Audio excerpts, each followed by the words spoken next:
Okay, Bismillah, alhamdulillah, wa salatu wa salam ala Rasulullah. Welcome to We Are All Okay Wednesday for this week. And the topic is a bit of a mystery because it wasn't advertised, is from light to heavy, recognizing the shift from healthy to unhealthy thinking, understanding your inner state so you can return to love, wisdom, and emotional clarity before the storm sets in. So it starts subtly. Unhealthy thinking often begins with losing your sense of ease or light-heartedness, not with full-blown crisis.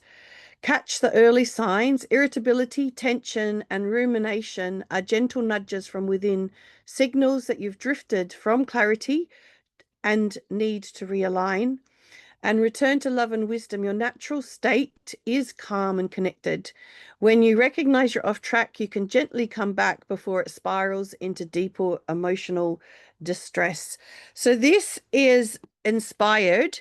This session is inspired by what I learned in my recent session. I'm doing a intensive with a psychiatrist who has this spiritual understanding that we teach it back to the fitra. And he has the most amazing way of explaining this understanding. And so what I'm sharing with you today is some of what I was inspired by in our latest session. And so he was saying our natural state is love and wisdom. So back to the future, we're always referring to our state of being in a state of wisdom, like being in our wisdom. And to us, being in our wisdom is that we're in good connection with Allah. We're in that space where we're recognizing how Allah is guiding us and we're following Allah's guidance, and that we're not in any emotional state that gets in the way of that. And so what he was saying is he uses the language in a state that we're naturally in a state of love and wisdom. And so if we're not in a state of love and wisdom, if we're in any other state, we're not in our innate state. We're not in our healthy thinking state, because what brings us out of that state is unhealthy thinking or looking at things in an unhealthy way. Now, for us as Muslims, it's really easy to draw the line, because unhealthy thinking, we're not recognizing Allah. We're not considering Allah when we're thinking about whatever it is we're thinking about. We've forgotten Allah. And that was unhealthy thinking, right? I hope I said that, because I'm very tired. I could switch things around, so just make sure I'm on the right track. Healthy thinking is in the remembrance of Allah, because what does Allah say in the Quran? In the remembrance of Allah, the hearts find peace. So that state of love and wisdom is that state of peace, right? So that's our natural state. Now, what often happens is we ignore all the telltale signs that we're heading into unhealthy thinking until it reaches the point where we're frustrated, we're angry, we're anxious, we're stressed, we're overwhelmed. We're always talking about all those emotions, right? And then those are a stepping stone to the next level, which is depression, panic attacks, psychosis, what is it? All these other different mental illnesses, or as they're described, mental illnesses, that our teacher is taking us through understanding in detail in a way where we can provide the emotional, spiritual solution for those mental illnesses. So it's really broadening our abilities here at Back to the Fitra to really support people, even with very serious things that are going on for them. But the point of this talk is to talk about the stepping stones to that, and how we can actually catch things at a point where it's actually quite easy to shift back to healthy thinking. And this is where it's all about self-awareness. And last interesting is I love the way everything all comes together. Last night, our in our convert sessions that Imam started doing a series on akhlaq, and he started talking about how, we're all created, differently with all different dispositions. However, we've all got to take accountability for ourselves in terms of our manners towards others, and work upon ourselves. And so this is the best work we can do on ourselves, is becoming aware of the states we're in and how we move out of being in a good state, and catch it early so that we can come back to our healthy state before it comes to those more serious emotions, the ones that really lead us to doing things that are displeasing to Allah in the moment, or beyond to what might be labeled a mental health issue.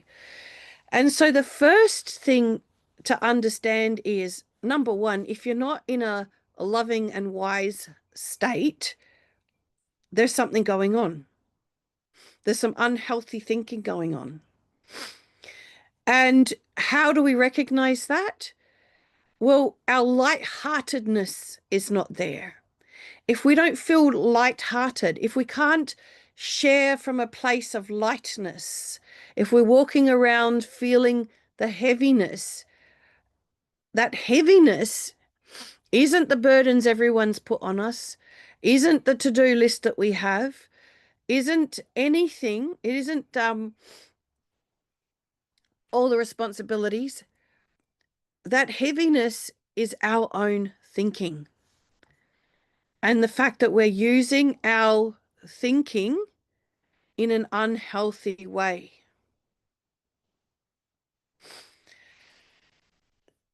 So the first step is recognizing that the lightheartedness has disappeared and things are starting to feel a little heavier.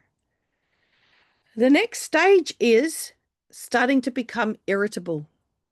So, where you start to feel prickly and it's like everything annoys you and everyone annoys you and everything annoys you, and you start getting a little picky and prickly with everybody. That's also, so I often also use the language, you're feeling a bit more agitated, like there's the calmness is gone, there's kind of like an agitated energy. It's a unsettled energy. When you reach that stage, it's really a love letter from Allah saying, hey, you're using the gift of thought in an unhealthy way. Turn back to me. Turn back to Allah.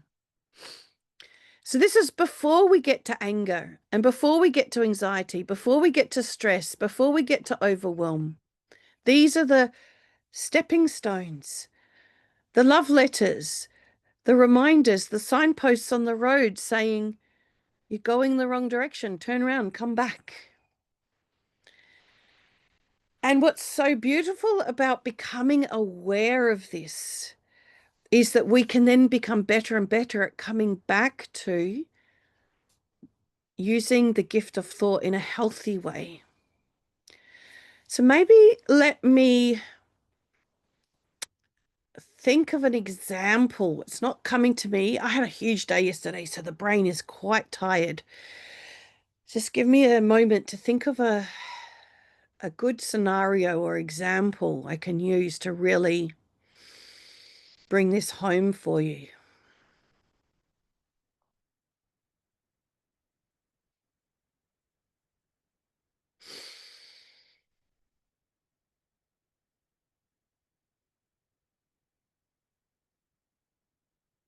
Okay.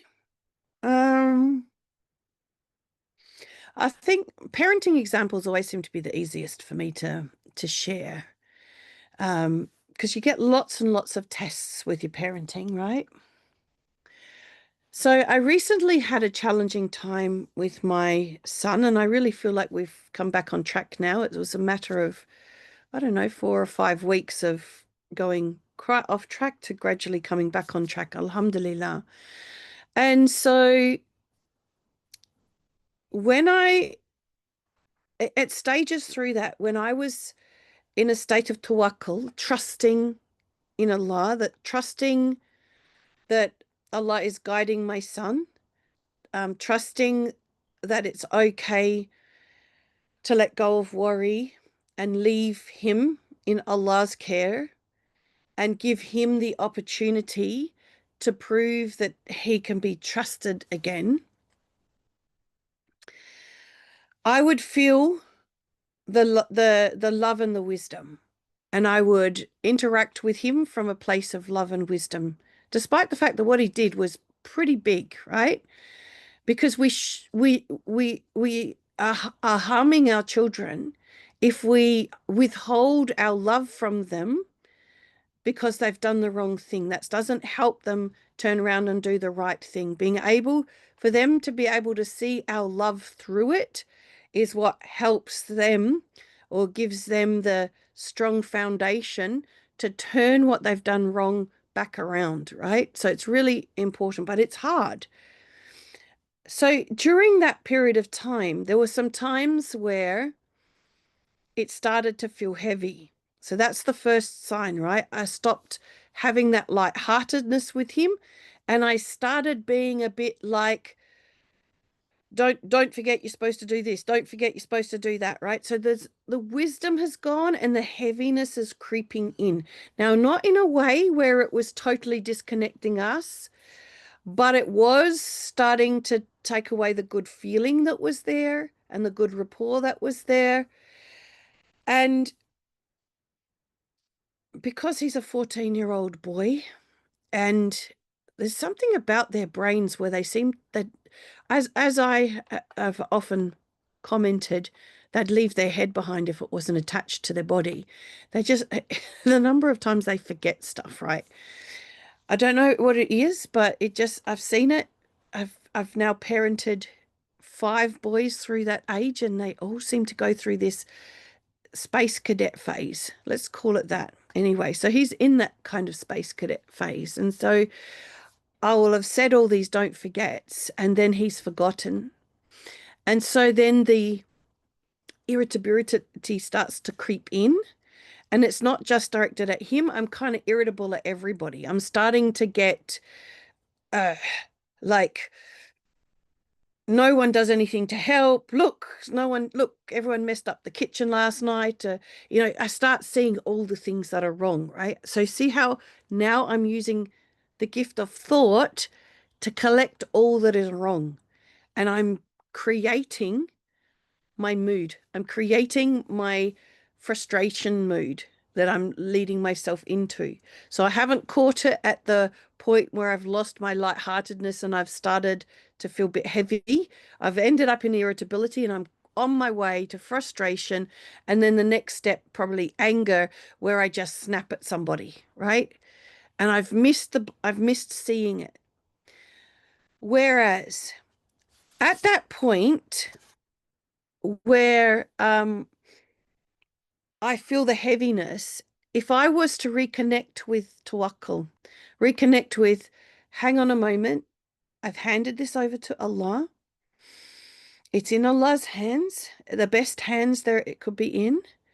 And my son is bound to make mistakes. And as long as he doesn't go down that path again, we can handle whatever mistakes he makes. If I had that kind of healthy thinking where Allah is at the focus of it, that when I started to get heavy thinking, that light-heartedness would have come back.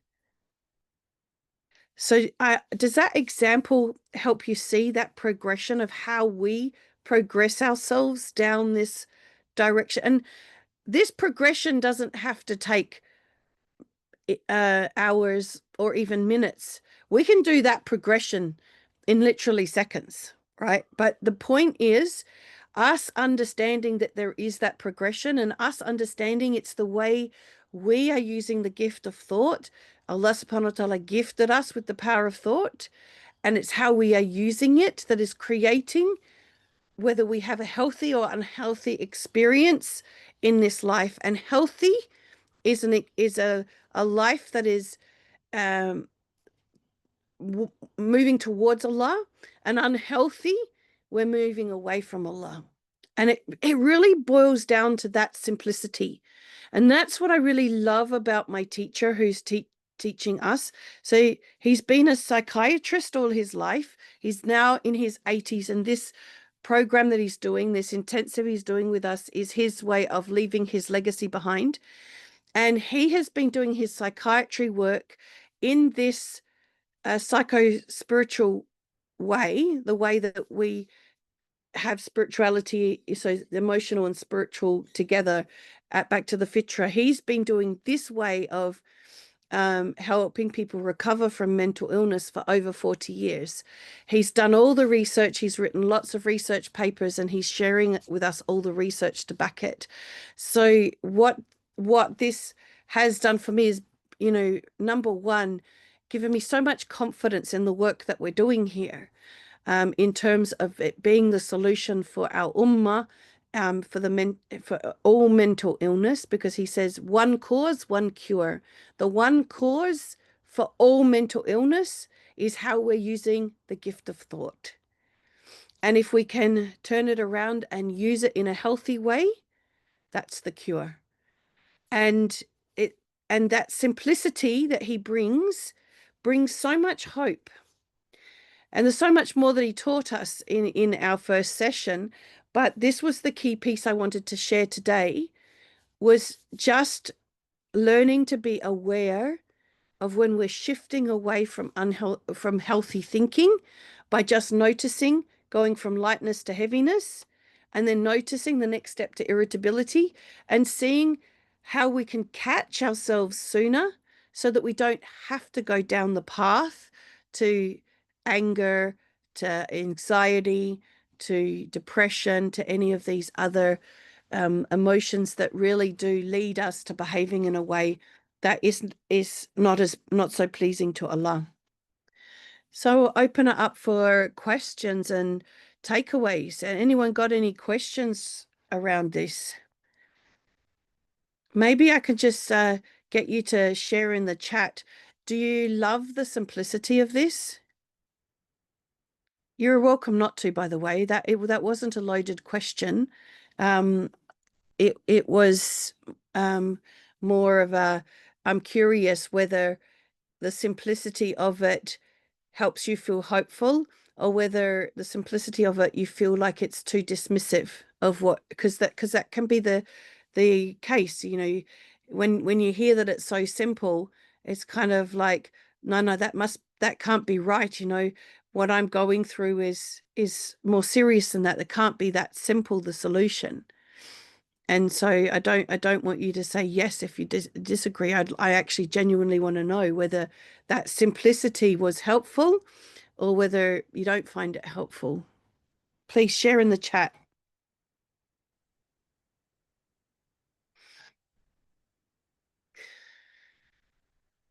Assalamu alaikum. Is it okay if I just go ahead and say Oh, it verbally instead of chat? Yeah, actually, it's my absolutely. I love it. first time attending the Zoom session with you. So, Mhm. Jazakallah khair. And actually, you're right. While I was jotting the notes down, I was like, wait a second, it's really that simple. Mm. And I liked how you related it to your son's example, because this is something that we can, like, I'm sure many of us can relate to, and I can already see myself perhaps n- graduating from that lightheartedness. And I was like, oh yes, I have done it.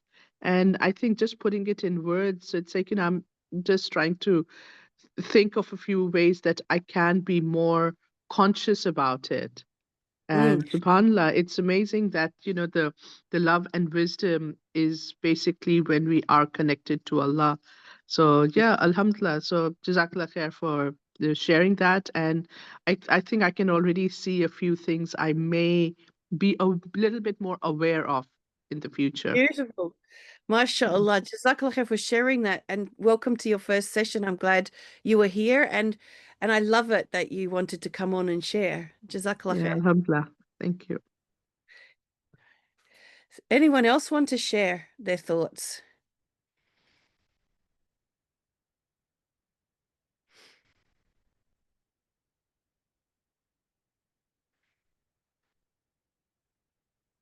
Any takeaways, questions? It's very quiet today. I think our usual question askers aren't here. And Roni would ask questions, but she came in before, but at the end when we'd already finished. So, alhamdulillah. Next time, Roni. Well, if there's no more questions, we will close it at that point. I do hope that you can see the beauty in the simplicity and that you can take this away and reflect on it. Notice it, because it's one thing to hear it, it's another thing to recognize it in yourself. That's probably the first step, recognizing it. Maybe you don't necessarily catch yourself in the act. It might all happen too quick. But you at least seeing it is the next step. And then the more you see it, the more you're likely to catch it on its way and turn things around sooner, inshallah. May Allah subhanahu wa ta'ala keep us all in a state of love and wisdom as much as possible. Give us the ability to see when we're losing that state of love and wisdom, and give us the strength to turn back to Him, to our state of love and wisdom.